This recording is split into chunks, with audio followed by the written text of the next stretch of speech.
God has chosen Abraham and Sarah to be a blessing, but God ends up having to save a woman, Hagar, from them because of how poorly they treat her. Genesis 16 is the story of how trying to force God's promise and his timing can almost take you out of it completely. Now, Sarai was a beautiful woman. Before she was Sarah, she was Sarai, who was married to a man who was faithful to God called Avram. Before he was Abraham, he was Abram. She has one major challenge, that is that she's yet to have a child, which is hard enough for both personal and societal expectations. She's getting by.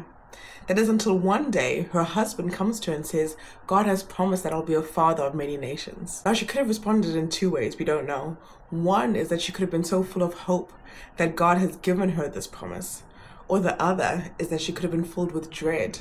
Now even the God of creation is waiting on her to get pregnant. Either way, 10 years go by and nothing happens. For her at least. You see, her husband is growing in position. He's now talking to kings and counseling them, and he's gained a lot of wealth, mostly through her own sacrifice. It seems like God has his favor on him, but not on her.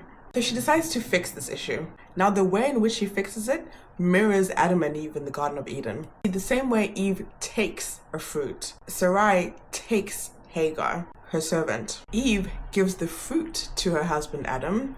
Sarai gives Hagar to her husband Abram. Adam, who is the first to hear God's instruction of do not eat the fruit, has no objection and he eats. Similarly, Abram, who is the one who God gave the promise to directly, has no objection and he sleeps. The failure of both Adam and Abram isn't that they listened to their wives. It's a good thing. Their failure is that they did not use their unique positions of wisdom and proximity to God, proximity to God's word, to lovingly redirect this train that's about to go off the track. They were afforded more wisdom, more knowledge, more proximity to God, but they didn't use that when they needed it. They didn't use it when their marriage needed it. Sometimes you may be closer to God's word, more able to hold on to God's promise compared to your partner. And it's important to use that strength to redirect the ship. Now Hagar becomes pregnant, and it brings out an ugly side of Sarai.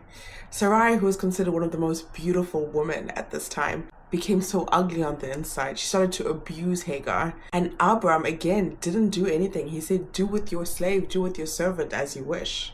And it was so bad that Hagar flees from her. Abram, once again, the man that God called to be a blessing, is acting like a curse through his silence. Once again, God has to intercede to save an innocent person from Abram and Sarai's actions.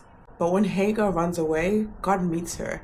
You see, he can hear she's in distress. And even though Hagar didn't know God, God heard her distress. Remember, God hears an outcry and God goes to her.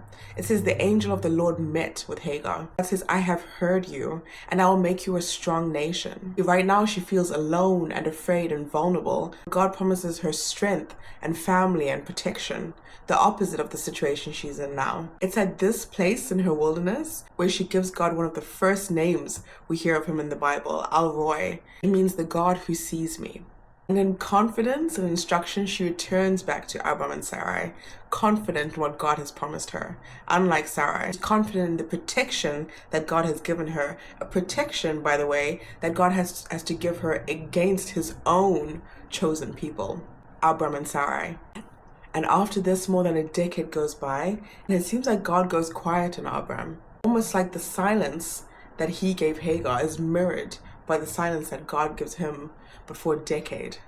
Until one day, God speaks again. But we'll cover that in tomorrow's Bible study.